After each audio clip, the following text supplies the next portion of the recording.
Podcast CRPMA.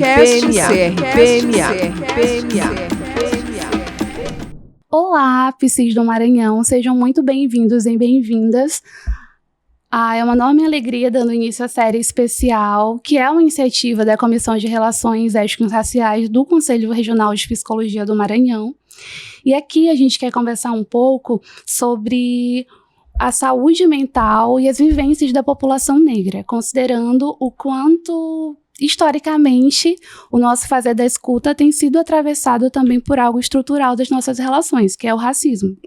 Mais uma vez, a psicologia ela se compromete com a criação de espaços de escuta, e nessa temporada temos como objetivo repensar como o nosso campo tem sido atravessado pelo racismo e de quais formas a nossa atuação pode perpetuar ou não desigualdades, apresentando caminhos, então, para uma construção de outras alternativas. Esse episódio ele é composto por psicólogos e psicólogas maranhenses, que são ativistas, pesquisadores e profissionais de referência no que consiste em contribuir ativamente para a criação de ações antirracistas com foco na valorização da cultura negra em nosso estado.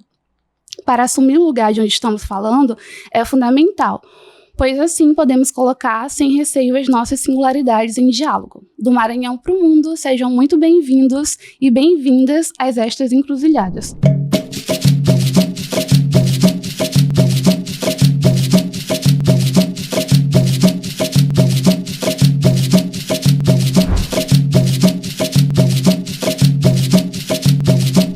E para começar o segundo episódio da série Psicologia nas Encruzilhadas, vamos conversar então sobre quem é o nosso sujeito. Eu recebo 3 pessoas incríveis que eu tenho o prazer de compartilhar a formação e outras relações interpessoais. Eu me chamo Loiane, sou psicóloga formada pela Universidade Federal do Maranhão e atualmente doutoranda em saúde pública pela Universidade Federal do Ceará.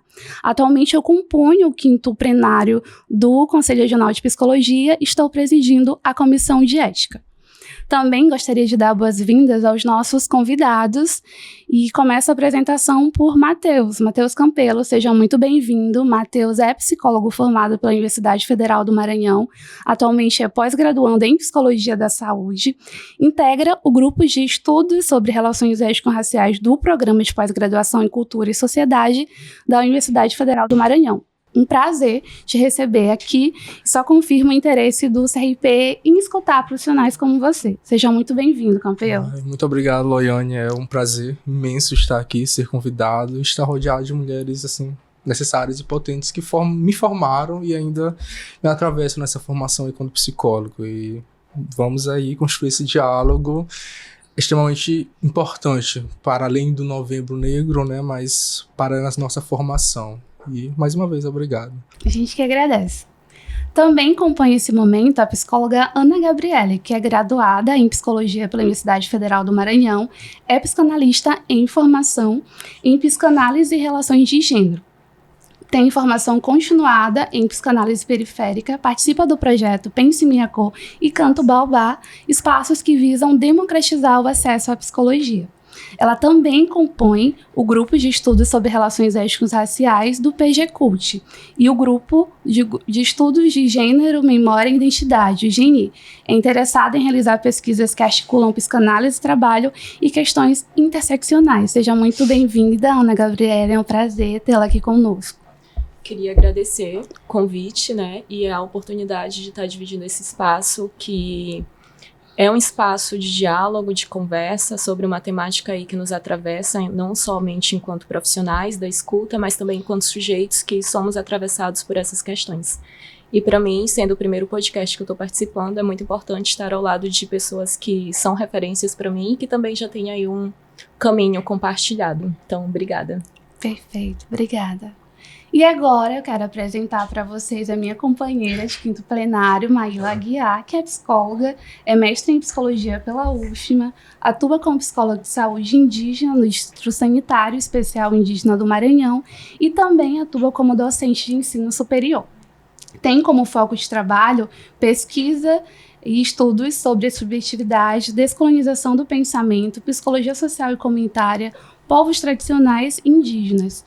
saúde mental e redução de danos. Atualmente, ela é conselheira efetiva do Conselho Regional de Psicologia e preside a Comissão de Direitos Humanos. Seja muito bem-vinda, Maíla.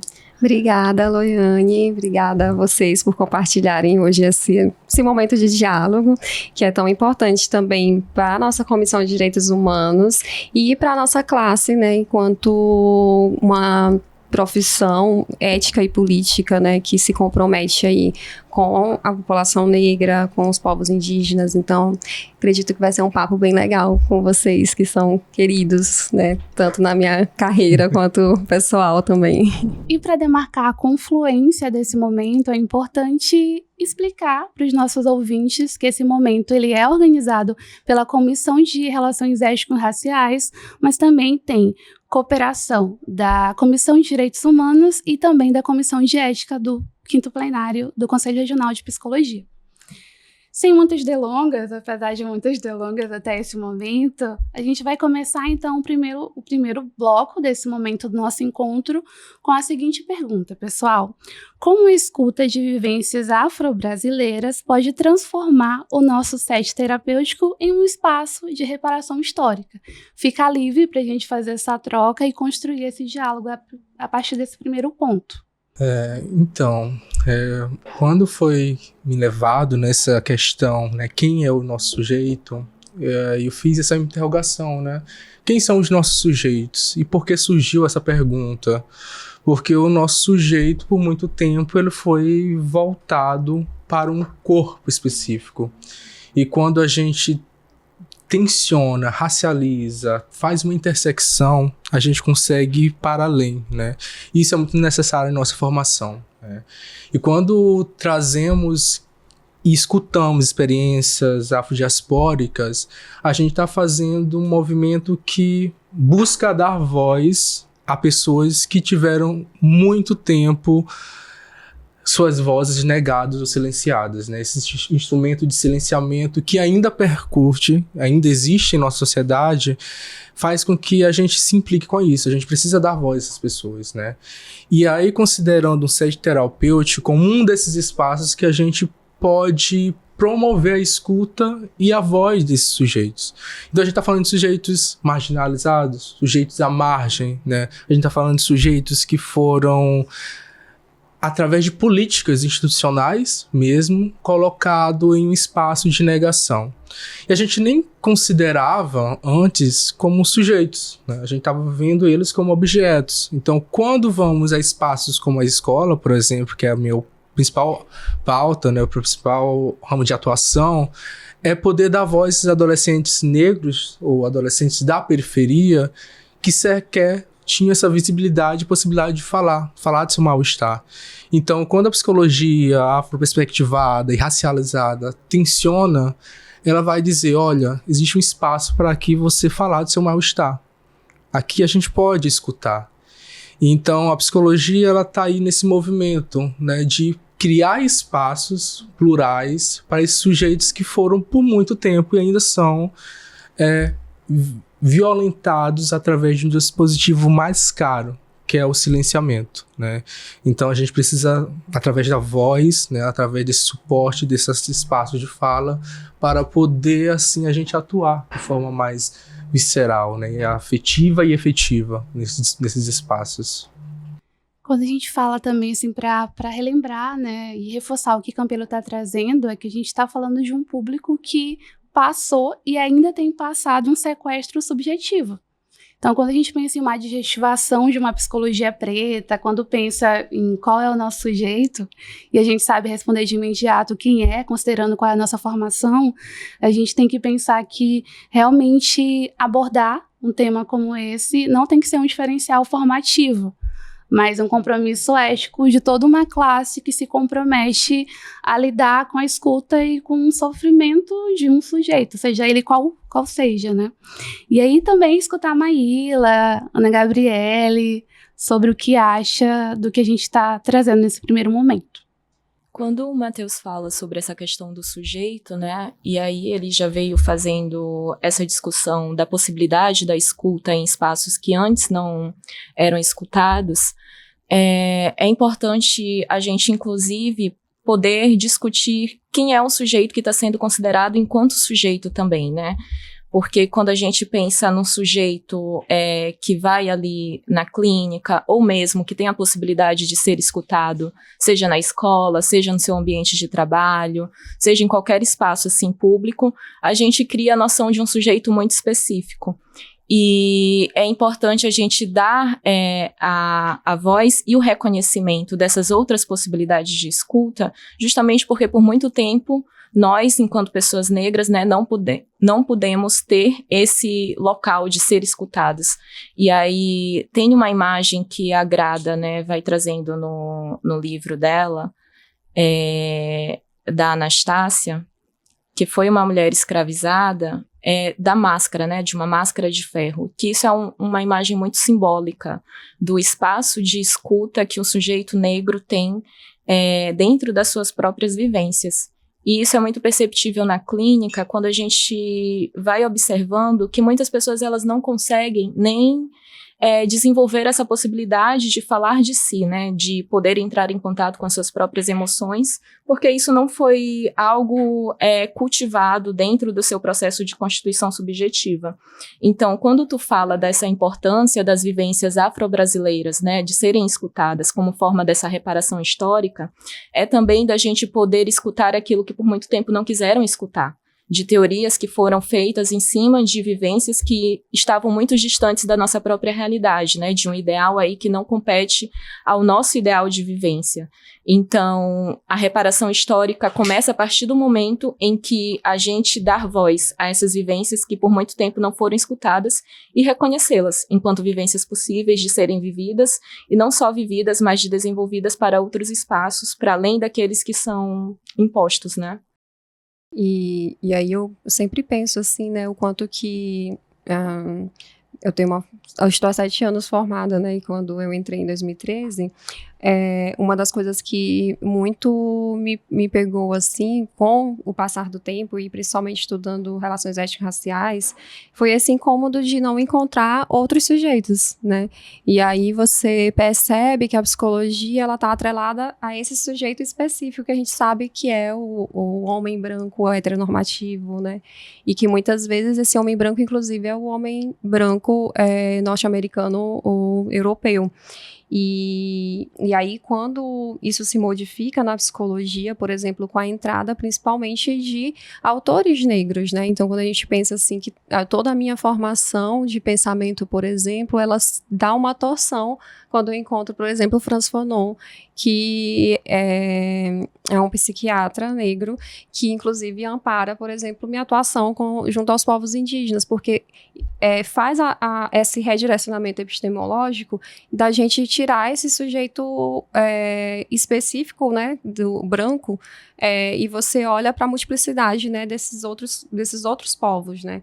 Então, quando a gente redireciona o nosso olhar e a gente escuta outros povos, né, escuta outras epistemologias, a gente só tende a ganhar, né, enquanto psicologia, porque a gente se amplia, né, enquanto ser humano e enquanto escuta, né. Então, a gente escuta para além desse sujeito que a academia, às vezes, propõe aí nas grades, né? Literalmente nas grades acadêmicas. E aí, sempre relembrando que no nosso país, raça não deve ser recorte, né? E sim o que estrutura todo o nosso pensamento, né? Então, não tem como a gente pensar na psicologia e falar assim, eu vou fazer um recorte racial, né? Porque a gente está falando de um país, né? Multirracial, multiétnico, né? Então, acho que é isso, né? Vamos ampliar os olhares psicológicos, é tudo isso.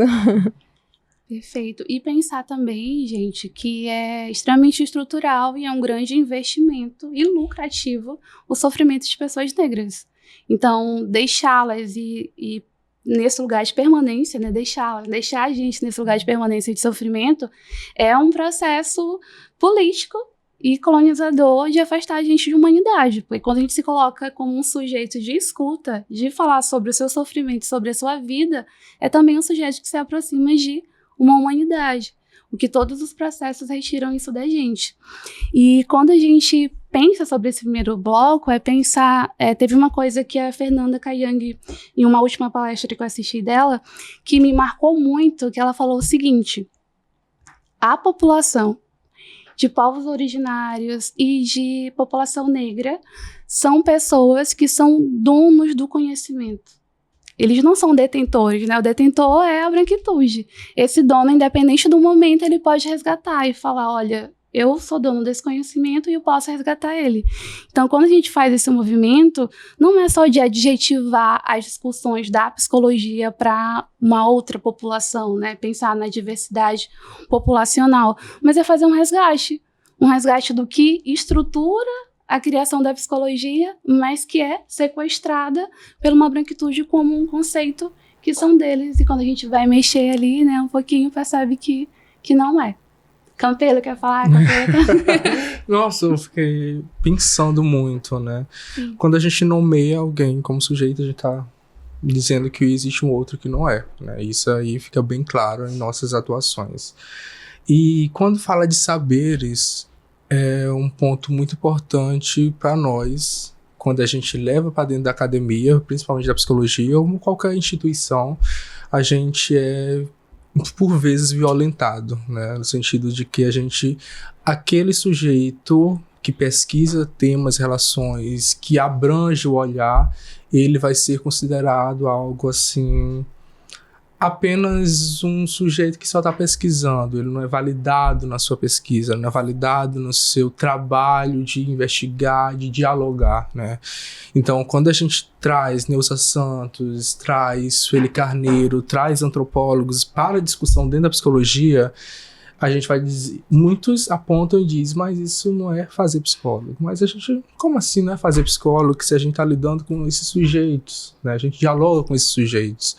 E a gente precisa estar em contato com todos os intelectuais possíveis que estão dialogando com sujeitos que a própria psicologia negligenciou, né?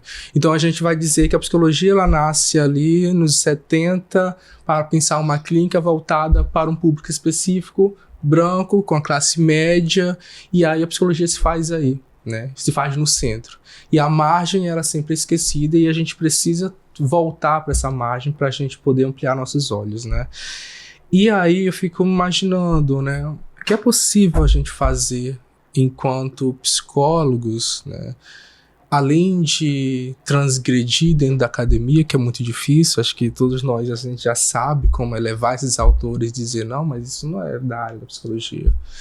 E como é um dos caminhos possíveis de a gente poder estar lá, tensionando, transgredindo e apontando, olha, esses autores aqui são necessários para a gente compartilhar o conhecimento, né?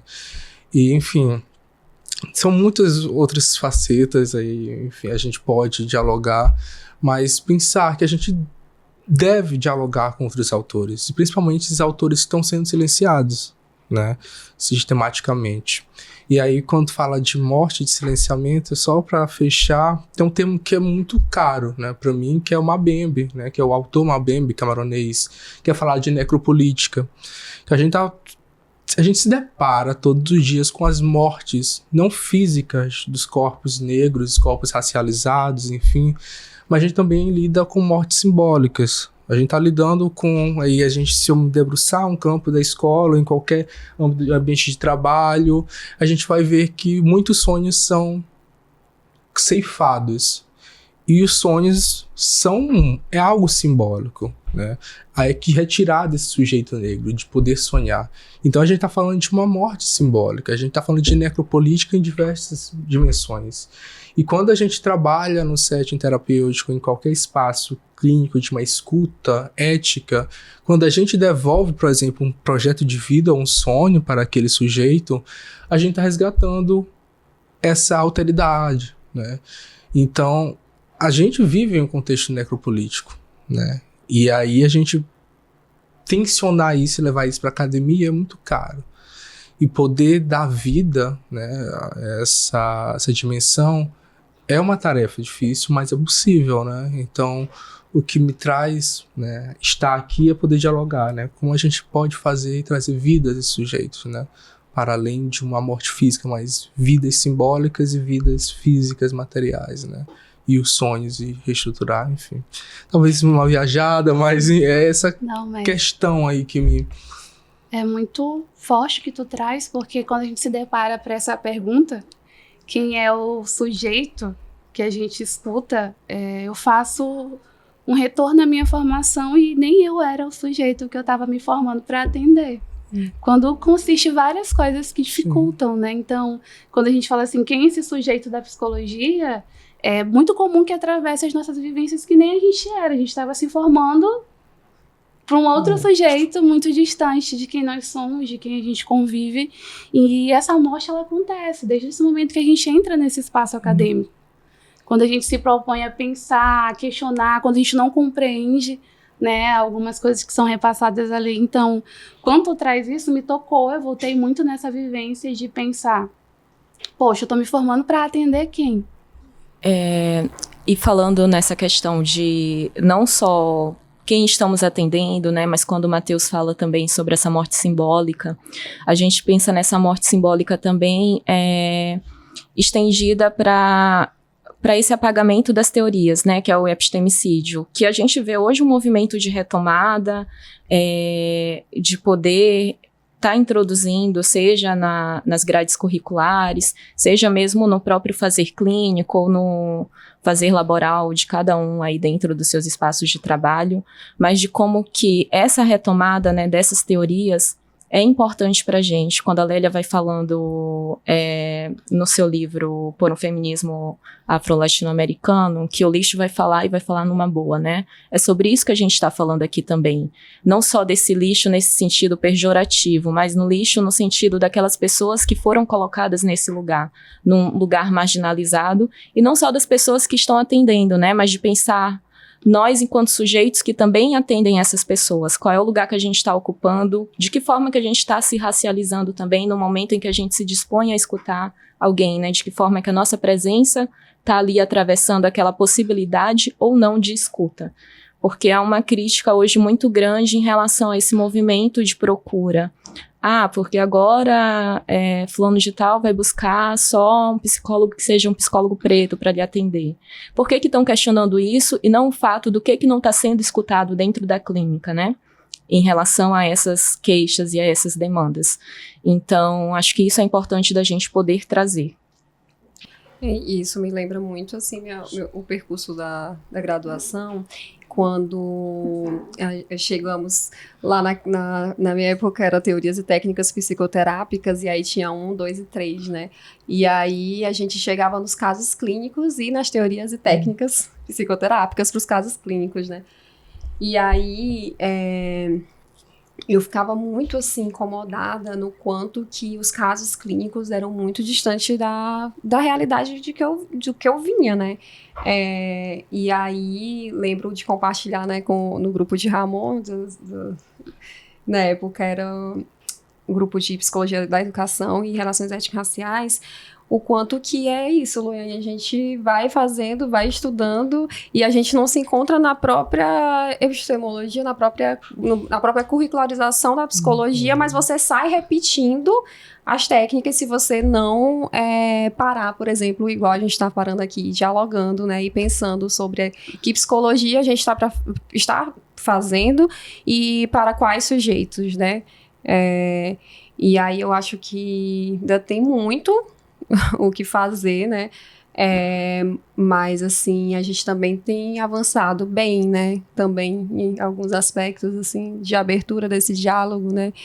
E de escuta, assim, quando você pensa, né, Matheus, que a Neuza Santos, o Francis Fanon, a Virginia Bicudo, poxa, pessoas, a própria Lélia Gonçalves, assim, estão escrevendo aí há tempos, e aí de repente, né, em 2025, 2022, aí, vamos retomar isso aqui que eles escreveram lá na década de 90, de 80, Francis Fanon lá em 60, né, aí agora tu vê todos os escritos de Fanon em todas as livrarias, assim, e aí você se questiona, assim, o que aconteceu, assim, por que a academia não escutou o Francis Fanon lá na década de 60, né, aí de repente se interessa, né? O que a branquitude, por exemplo, fez para não escutar o Francis Fanon e ainda não escutar agora também, né? Mas enfim, questões. Acho que a gente fecha esse primeiro bloco entendendo que a gente vem de uma formação muito eurocêntrica e que ela também vai direcionando a gente para sentidos de escuta que não são tão comuns na clínica. A gente idealiza uma clínica e na clínica acontece uma outra coisa, porque Gabi trouxe um ponto que me fez pensar que o nosso corpo comunica. A Eda Maria vai falar que o nosso corpo é um corpo-território. O que o meu corpo comunica como uma possibilidade de escuta para esse cliente, para esse sujeito? E aí tem uma grande responsabilidade nisso. O que a gente comunica enquanto psicólogo, enquanto uma possibilidade de escuta? E aí, tu quer falar? Mas sim, sobre o corpo, né? É interessante, né? Porque o nosso corpo comunica e a gente tem essa ideia de que é dicotomia, né? Mente-corpo, essa racionalidade, tananã. E quando eu vou para um estágio, a primeira coisa que me pergunta é: mas você é psicólogo? Você faz psicologia, mas você não tem cara de quem é psicólogo, né? E isso me traz essas questões, né? Mas existe uma cara, a psicologia tem uma cara, né? Então a psicologia tem um corpo. E isso que a gente precisa também refletir, né? Se a psicologia tem um corpo, só um, ou são vários corpos, né? Então é por aí. E é bem delicado, né, quando a gente fala sobre isso, porque a gente está falando aqui do sujeito que a gente escuta, mas a gente é atravessado também a todo tempo por esse sujeito, enquanto sujeitos também que estão ali escutando e sendo escutados, né, como eu falei anteriormente. E aí, quando o Matheus fala essa questão do corpo, né, da comunicação com o corpo, eu fico pensando do quanto que isso é muito emblemático quando a gente vai, por exemplo, para uma escuta clínica, desde das nossas vestimentas, desde o espaço que a gente escolhe para atender aquele sujeito, de como que isso tudo ou vai facilitar ou vai dificultar a gente acessar aquilo que aquele sujeito está querendo trazer para nós enquanto uma queixa, enquanto uma comunicação, né? Então, no momento em que a gente pensa em uma escuta ética, implicada e racializada, com esse sujeito que a gente se propõe a escutar, a gente também pensa em tudo isso que está envolvido, né? Desde o momento em que a gente vai se comunicar, abrir a possibilidade dele poder fazer um atendimento ou não, porque eu falo muito do atendimento porque eu venho da clínica, né? A minha área de atuação, principalmente agora, é na clínica. Então, pensar que, por exemplo, nem sempre eu vou ter um Google Meet disponível, porque vai que aquele sujeito não tenha um computador, não tenha algum instrumento que o permita fazer aquela sessão daquele formato que é instituído inicialmente, né? Mas abrir essa possibilidade de uma ligação no telefone. Então, pensar nessa flexibilidade enquanto uma possibilidade de disponibilizar esse acesso que já é dificultado para essas pessoas. E aí a gente vai vendo vários outros projetos que também tendem a trabalhar nisso, né? Nessa possibilidade de uma democratização, de um acesso para a psicologia, e não só entendendo a clínica como o único lugar da psicologia para essas pessoas, mas em qualquer lugar que a gente venha a se colocar enquanto trabalhadores, né? Pensar que o nosso corpo, a nossa presença e o nosso trabalho está ali para escutar pessoas que talvez nunca foram escutadas. E aí, Ana Gabriela acaba introduzindo o nosso segundo ponto de questionamento hoje, que é para a gente pensar, gente, como que essas práticas de neutralidade, elas podem, né, reforçar uma psicologia hegemônica. Como que isso que é ensinado para a gente, enquanto um profissional que é formado, instituído por uma neutralidade, é passado por vezes no nosso processo formativo, como que isso tem contribuído para uma psicologia hegemônica? Então, eu, na verdade, assim, puxando, ainda ligando com a nossa primeira conversa, eu fiquei pensando o quanto que a gente se perde nessas outras nessas outras formas de fazer a psicologia que é possível fazer, né? E aí quando a gente pensa nessa neutralidade ou em um único sujeito, aí a gente fica preso, né? E aí perde as outras possibilidades. E aí quando eu falo isso, aí eu fiquei pensando nas outras possibilidades de setting terapêutico, né? Porque quando quando a Gabi traz essa flexibilidade, né, do entendimento das relações e das possibilidades que esse sujeito vai ter naquele momento para você fazer, né, colocar em prática isso que é a psicologia, né? E aí, quando eu penso nesses outros settings, né, a gente vê que não tem como a gente ficar na neutralidade ou numa prisão de uma única psicologia, né, ou de um set terapêutico entre quatro paredes, quando você vai, por exemplo, fazer uma psicologia em campo, né, quando você vai atuar com outros povos quilombolas, povos indígenas, comunidades tradicionais, como que a psicologia vai se torcer nesse momento e ela vai se semear ali em várias, né? Então, são várias psicologias, né? As psicologias que os povos quilombolas podem trazer, né? As psicologias das etnias indígenas. E isso vai modificando os sets terapêuticos, por exemplo, né? De repente, você tá ali coletivizando a escuta, né? Porque aquela pessoa não entende que o sofrimento dela é individual, por exemplo, porque para aquele povo o sofrimento nunca é individual, né? Então, você vai estar ali escutando uma família inteira para entender que sofrimento é aquele, né? E você vai estar escutando embaixo de uma árvore, né? Você vai estar escutando em outros espaços que não são esses espaços que nos são colocados, né, dessa neutralidade, né, um espaço privativo, né, de uma condução ali de que precisa ter aquela forma, né. Enfim, aí você vai se torcendo. E aí eu acho que a psicologia preta, as psicologias que são afroperspectivadas, as psicologias que vêm dos povos indígenas, elas vão ensinar a gente isso, né? Vão ensinar múltiplas formas da gente escutar, né? E sair desse lugar único, né?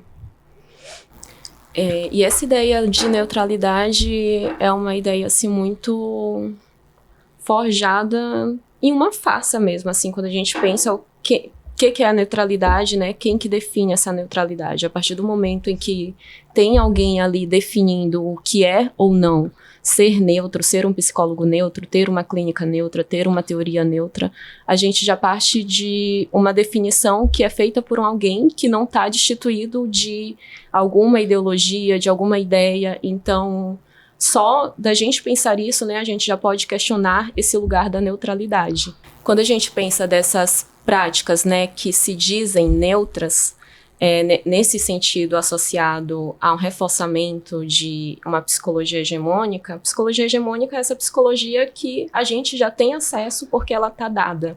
Mesmo que a gente não busque, é algo que nos é colocado, algo que nos é jogado, empurrado.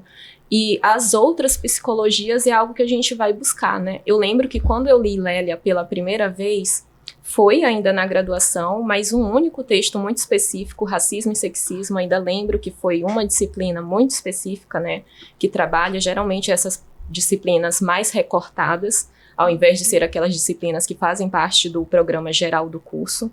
Então, eu lembro que no momento em que eu li o livro, né, e vi assim, cara, por que a gente não trabalhou mais ela durante toda a graduação? Olha o tanto de coisa que ela tem aí para nos ensinar e nos dizer da nossa própria realidade, que entrando em contato com autores hegemônicos, né, aí de teorias, e aí no meu caso da psicanálise, Lacan, Freud, entre tantos outros, mas poder abrir essa possibilidade de ouvir e ler a Lélia, a Neuza, a Isildinha, enquanto autoras que vêm contrapor essa ideia da hegemonia. Porque no momento em que a gente fica preso, né, essa ideia de uma neutralidade hegemônica, a gente fica preso a uma neutralidade que não existe no campo do real, no campo da nossa prática, no campo das vivências das pessoas que a gente está escutando. Então, quem é que a gente escuta no momento em que a gente se dispõe a ser neutro, né? Não sei se tem alguém. E aí, quando a Ana traz, né, esse mito, essa fantasia da neutralidade, me incomoda muito essa gramática, né, dessa impessoalidade da neutralidade. que é esse sujeito da terceira pessoa que a gente está buscando dialogar tanto, né? E as outras gramáticas, os nós, né? Os eles, enfim. E isso ali é muito recorrente quando a gente fala de neutralidade, é porque a gente quer se afastar.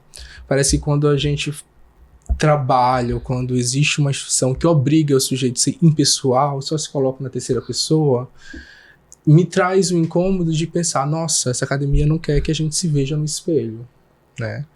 Porque o espelho incomoda, né? A branquitude se ver no espelho é olhar suas falhas, é olhar os seus erros, é olhar tudo aquilo que foi produzido nesse dispositivo de racialidade, né? Então, o racismo ele produziu muitos desafios, muitas dores, muitos sofrimentos. E esses sujeitos se implicar com isso, se colocar na primeira pessoa, é olhar para esse espelho, né? E olhar para esse espelho e como a gente faz, eu falo isso porque a psicologia preta ela traz ali uma característica de olhar para si, né? De uma escrevivência, de pensar as nossas vivências, né? A partir de uma singular, mas indo para o coletivo, é algo muito... é um movimento que vai contra a neutralidade, né?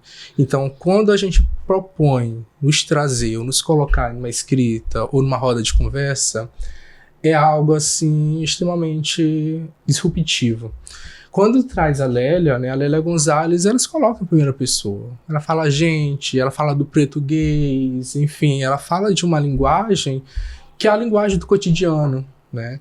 Então, a psicologia, quando ela traz, né, se ela se debruça, escolhe a neutralidade, a gente vai dizer que ela está escolhendo um sujeito, que é sujeito branco, né, cis, heteronormativo, que não se implica com o seu próprio reflexo. Então, é necessário a gente buscar outra gramática, né? Essa neutralidade para quem? Então, é questionar isso mesmo e bancar, né? E não é fácil bancar na primeira pessoa, bancar com seu reflexo.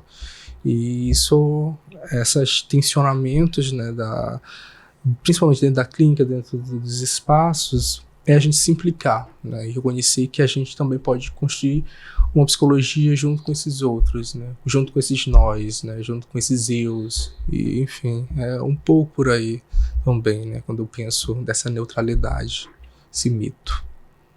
Excelente, Campelo. E assim, gente, para costurar o encerramento desse momento muito rico, a gente vai se perdendo no tempo, e eu acho que para pensar em uma possibilidade de neutralidade, a Firma Piedade, ela nos relembra que nem seria possível para a população negra, quando ela estabelece o conceito de dororidade. A gente não vai se projetar para a dor do outro, a gente vai se encontrar na dor dele, porque é uma dor que conversa com a nossa vivência, convivência de pessoas próximas. Então, essa neutralidade que é imposta não é uma habilidade que é nossa, enquanto população racializada. E aí, gente, agradecer por esse momento. Fico muito feliz de a gente conseguir ter concretizado. Obrigada pela participação, pelas trocas muito potentes aos três. Foi muito feliz. Eu aproveito também para agradecer aos nossos ouvintes que estão conosco até esse momento e pedir para que compartilhem esse episódio com mais pessoas e alertar que ainda teremos mais um episódio para compor essa série da Psicologia nas Encruzilhadas. É isso, muito obrigada. Nos acompanhe nas outras plataformas e também aqui no YouTube.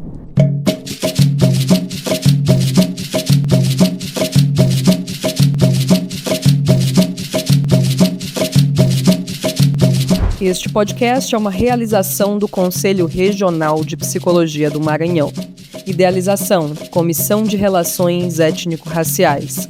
Coordenação Geral, Ascom CRPMA. A produção é de Evelyn Santos e Silmara Durães. Roteiro, Loiane Gomes e Silmara Durães. Apresentação, Loiane Gomes. Foram convidadas para este episódio Ana Gabriele Souza Costa, Matheus Diniz Campelo e Maíla de Aguiar Lima. Captação, Dudu Azevedo. Edição e finalização, Catamarã Filmes. As ilustrações são de Camila Franciele. Este episódio foi gravado no Estúdio Vivas, em São Luís. Psicologia mais plural, conselho mais presente. Até o próximo episódio.